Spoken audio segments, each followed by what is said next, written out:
Ernest Borgnine as Jonathan Ernest Borgnine, born Ernest Ephraim Borgnino on January 24, 1917. In Hamden, Connecticut, United States, was in his 60s when he joined Little House on the Prairie in the late 1970s, playing Jonathan Garvey, the good-natured, athletic neighbor and moral support of the Walnut Grove community. With a calm yet powerful demeanor, he brought rare depth to the character of Garvey, leaving a deep impression on the audience. Ernest Borgnine passed away on July 8, 2012 in Los Angeles at the age of 95. The cause was confirmed to be kidney failure after a short stay at Cedars-Sinai Medical Center. His funeral was a solemn affair, attended by fellow veterans and military personnel, as he had served nearly a decade in the United States Navy. At his death, he left behind an estimated net worth of $15 million, amassed over 6 decades of a career that included a marriage to legendary singer Ethel Merman that lasted less than 2 weeks. In 1964, Hollywood was abuzz when they announced their wedding amid a media frenzy, but just 32 days later, the dream romance ended in bitterness. No one knows the real reason, but Merman is said to have cut the entire Borgnine chapter from his memoir. The public was confused, and critics speculated that Borgnine's outspoken and fiery personality, famous for his role as a stern policeman in 1953's From Here to Eternity, had transferred to real life. The marriage not only drew criticism for his irresponsibility, but also temporarily dented his modeling image. Instead of being crushed, however, Borgnine threw himself into his acting career, proving that he was not one to be forgotten. After winning the Academy Award for Best Actor for Marty, 1955, he went on to appear in numerous films, including The Wild Bunch, 1969, and The Poseidon Adventure, 1972, demonstrating his versatility in both leading and villainous roles. He once said, "I'm not perfect, but I always stay true to my roles because that's the only place I won't be judged." And indeed, from the small screen of Little House on the Prairie to the bright lights of the big screen, Ernest Borgnine lived a life that was not without controversy. Steve Tracy as Percival Dalton. Steve Tracy, born Stephen Crumrine, was born on October 3, 1952 in Ohio. In 1980, at the age of 27, he won the hearts of audiences with his role as Percival Dalton, the intelligent and gentle husband of Nellie Oleson, on the legendary series Little House on the Prairie. This role not only brought him fame, but also inadvertently led to a mysterious relationship behind the scenes. Steve Tracy died on November 27, 1986, at the age of 34, from complications of AIDS, shocking at a time when American society was still full of fear, confusion, and prejudice about the disease. His ashes were quietly scattered under the D of the Hollywood sign. His net worth at the time of his death was estimated at $200,000, a modest sum for a budding talent that was forever extinguished. Throughout the filming of Little House, Steve Tracy was known as a gentleman, easy to get along with, and was particularly close to Alison Arngrim, the actress who played Nellie. They bonded, constantly joking and sharing behind-the-scenes details, to the point where rumors of their romance spread around the studio. But later, in his memoir Confessions of a Prairie Bitch, Arngrim revealed, "I was the only person on set who knew Steve was gay." In an era when careers could be ruined based on sexual orientation, Steve chose to keep it a secret. 6 months before his death, Steve bravely took the stage in the play AIDS U.S. Portraits in Personal Courage. He was the only professional actor in the play. The rest were real people, people living with AIDS or who had lost loved ones to the disease, telling their own stories. It was the moment he transformed from a TV personality into a symbol of courage. And it was his death that inspired Alison Arngrim to become a pioneering AIDS activist, as a way of fulfilling a final promise she made to her dear friend, Shannon Doherty, who went by the stage name Jenny Wilder.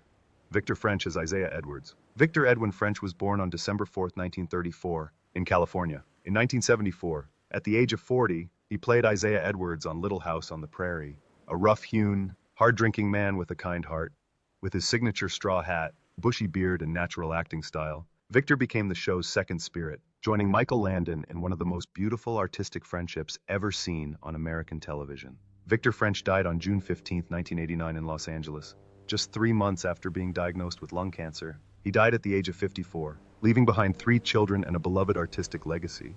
However, according to Karen Grassle, who played Ma Ingalls, Michael Landon once said that French did not die of cancer, but of alcohol. In a private conversation, Landon bluntly stated that he drank himself to death. That remark peeled back the final layer of mask, revealing the heartbreaking truth about the silent battle between fame and the wounds that French always hid.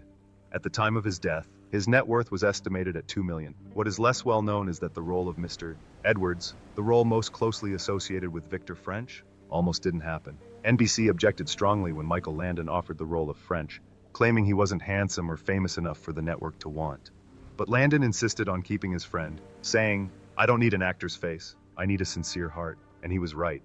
From being a villain in Gunsmoke and Bonanza, Victor rose to new heights, becoming a companion, a surrogate father, and a symbol of kindness in the harsh Prairie. But behind every touching scene were quiet moments that could not be named. French had gone through 2 failed marriages and struggled with alcoholism for many years.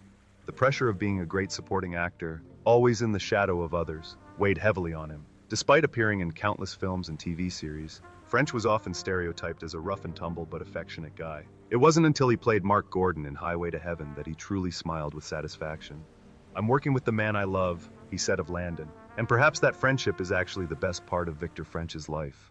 Dabbs Greer as Reverend Robert Alden. Robert William Dabbs Greer was born on April 2, 1917 in Fairview, Missouri. He began acting in 1938, but it wasn't until 1974, at the age of 57, that Greer made a lasting impression on television audiences with his portrayal of Reverend Robert Alden on Little House on the Prairie. A kind, patient, and compassionate pastor, he was present at some of the show's most important moments, from weddings to baptisms to funerals. Dabbs Greer died on April 28, 2007, in Pasadena, California, from complications of heart and kidney failure. He lived to be 90 and was buried in his hometown of Missouri. At the time of his death, his net worth was only about $800,000, a modest sum compared to the hundreds of roles he played over a nearly 70-year career. Unmarried and childless, Greer's life was quiet, like many of the characters he portrayed.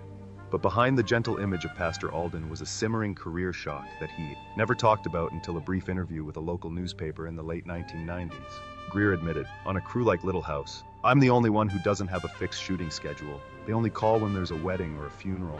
The comment may seem mild, but it is also deeply unfair. Although he blessed some of the series' most memorable moments, he was always left out of the main storyline. While Michael Landon, Karen Grassle, and Melissa Gilbert became the faces of a generation of American television, Greer was the man who walked out of the church, appeared on screen for just a few minutes, then quietly disappeared. Worse still, it's rumored that Greer was cut from several key episodes even after he arrived on set, due to lack of screen time. There were days when he would sit in the makeup room all morning just to say, "Amen," a source on the set once said. It was that patience, and his lack of complaining, that earned him the respect of his co-stars. But it's also why he's become what some call the forgotten professional. Many believe Greer embodies the collective pain of thousands of supporting actors, never able to escape the shadow of others. Melissa Gilbert as Laura Ingalls. Melissa Gilbert was born on May 8, 1964 in Los Angeles, California. At just 10 years old, Melissa captured the hearts of audiences around the world with her role as Laura Ingalls Wilder in the beloved series Little House on the Prairie.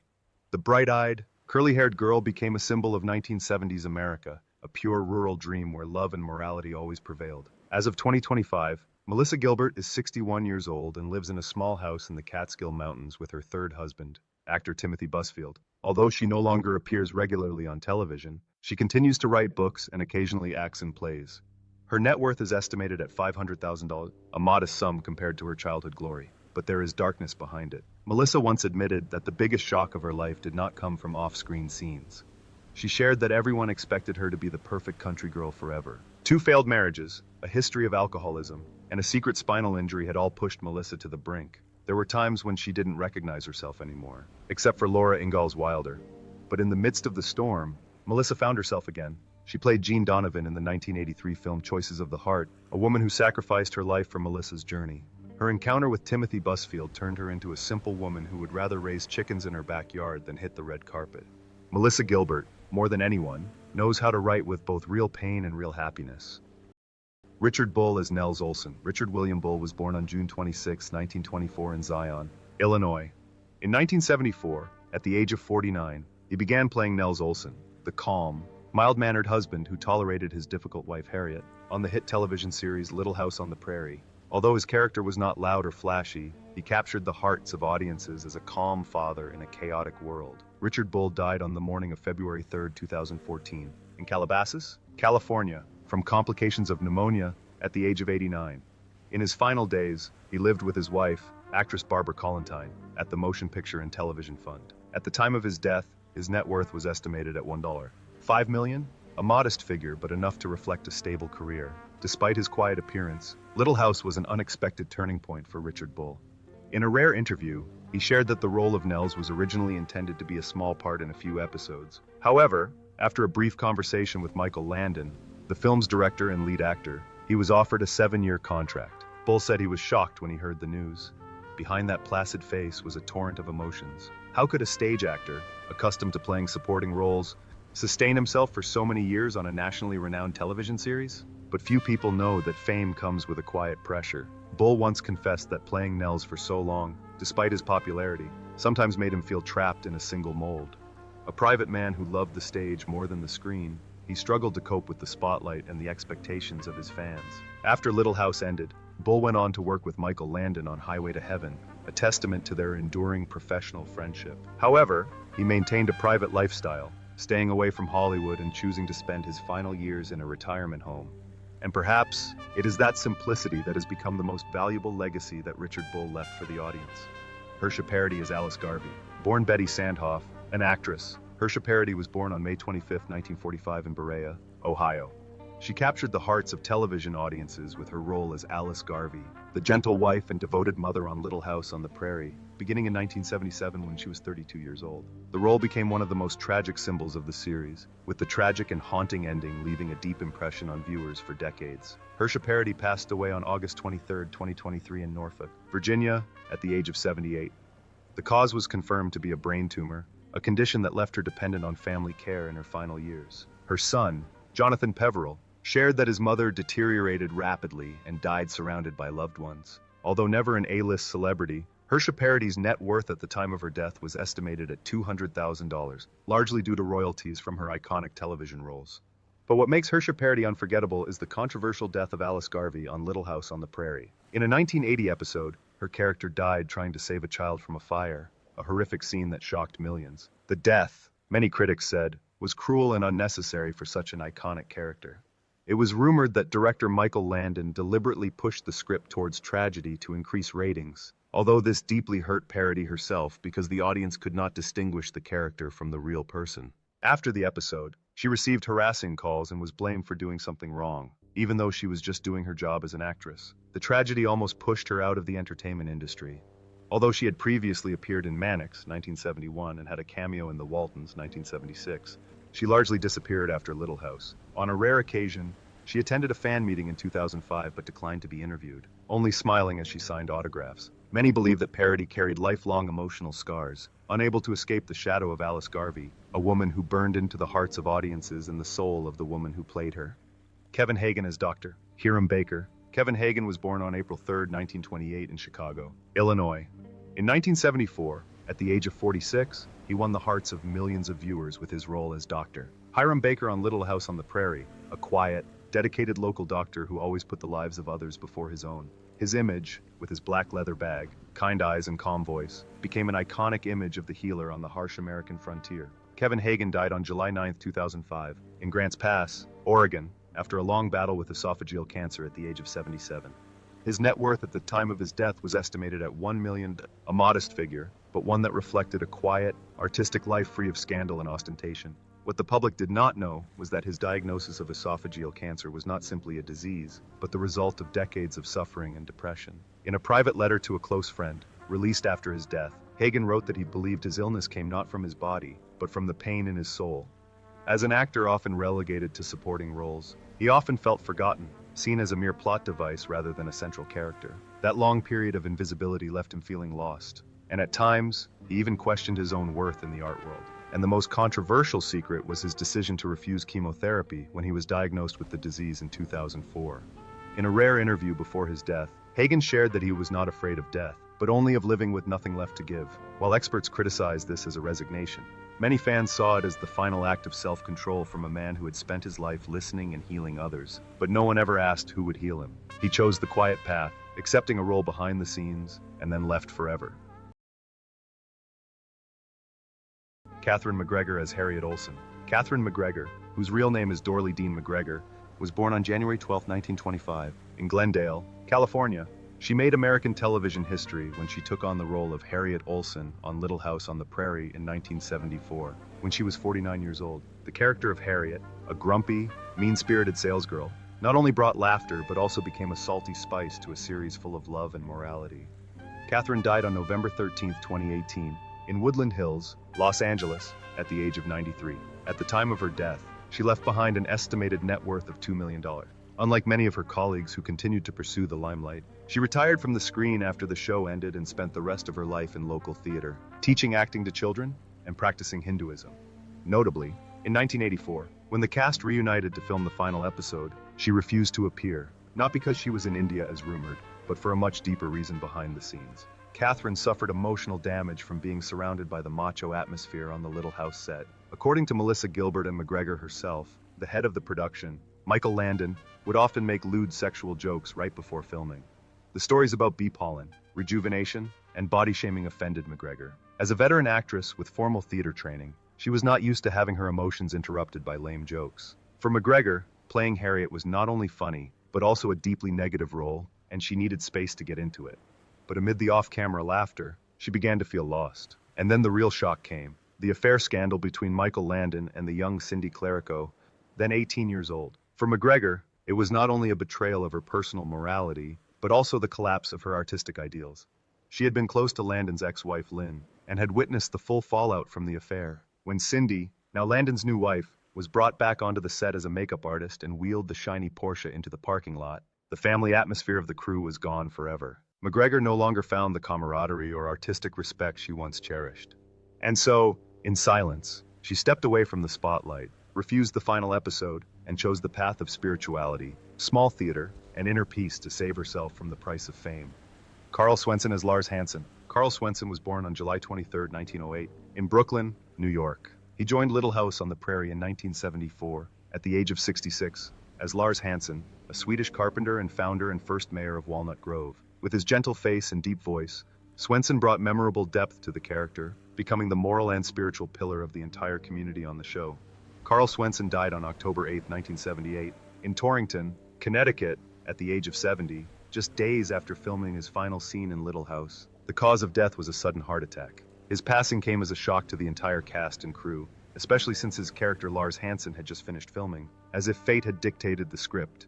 His funeral was private, and he was buried at Center Cemetery in Connecticut. At the time of his death, his net worth was estimated at $800,000, a modest sum given a career spanning more than 40 years, but he was a man of great passion and respect among his peers. The uncanny parallels between the death of Lars Hansen on screen and the real-life death of Karl Swenson became one of the most haunting mysteries behind the scenes of 1970s Hollywood.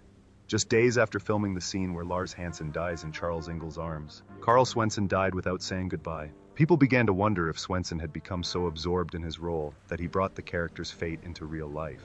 Some members of the film's crew recalled that in his final days on set, he would often say cryptic things like, "I've lived enough of Lars's life. Now it's time for me to rest." The words now sound almost prophetic, but it was his death, a death so coldly associated with the character of Lars Hansen, that ensured that he would forever remain in the hearts of viewers, not just as a dedicated actor, but as someone who had become so completely immersed in a role that he could never be himself again.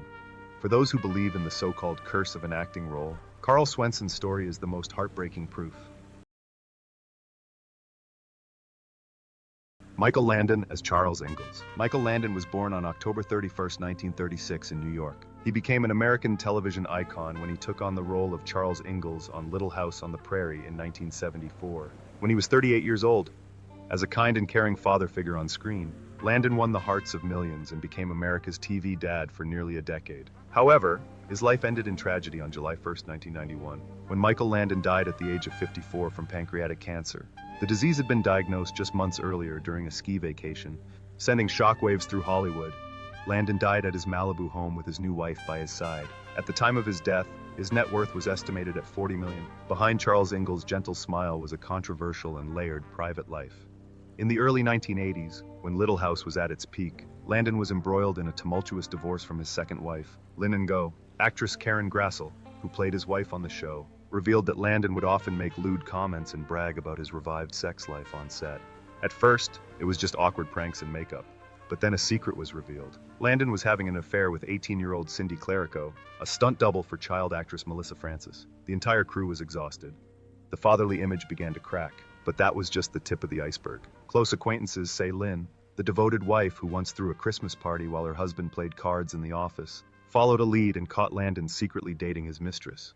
The media quickly jumped on the bandwagon, spreading rumors that she had thrown a bottle of vodka in her husband's face in a fit of rage. Although Landon attempted to rebuild his life with a third marriage to Cindy in 1983, the shock had not fully subsided. Veteran co-star Katherine McGregor refused to return for the series finale in 1984, not because she had become a nun in India as rumored, but because she was fed up with Mike and his treatment of women. And so, behind the studio lights and the audience's laughter, a series of mistakes, betrayals, and irreparable cracks all weave together to create a portrait that is both heroic and heartbreakingly painful. Shannon Doherty was born on April 12, 1971 in Memphis, Tennessee. She played Jenny Wilder, the orphaned granddaughter of Almanzo and Laura Ingalls Wilder, in the final season of Little House on the Prairie in 1982. Shannon was only 11 years old at the time, but she quickly drew attention with her bright eyes and natural, emotionally mature performance. Shannon Doherty died on July 13, 2024, at the age of 53, after a long battle with stage 4 breast cancer, which had spread to her bones and brain. In her final moments, she was cared for by her family, loved ones, and her dog Bowie. The famous actress left behind an estimated net worth of $5 million, largely from her iconic roles in Beverly Hills, 90210 and Charmed. However, Shannon's career was far from smooth. In the 1990s, she was dubbed Hollywood's bad girl for her numerous behind-the-scenes scandals. While filming Beverly Hills, 90210, Shannon frequently argued with her co-stars, showed up late, and even missed shoots without explanation. Rumors of her diva attitude and temperament led producers to fire her after 4 seasons. Ironically, it was this rebellious nature that forever cemented Shannon as a bold, free-spirited personality. She became an icon for a generation of American teenagers, despite the turmoil behind the scenes. In early 2015, she was diagnosed with breast cancer. Unlike many who choose to remain private, Shannon did the opposite. She openly documented her chemotherapy sessions, her hair loss on camera, and even shaved her head to sing on camera. When her cancer returned and spread, Shannon continued to share her difficult journey, undergoing brain surgery, chemotherapy, and radiation, and living each day with hope. She bluntly said, "If you ask, why me? I will answer, why not me?" This is no longer the image of a rebellious star, but a compassionate woman who turned personal tragedy into a mission to raise cancer awareness.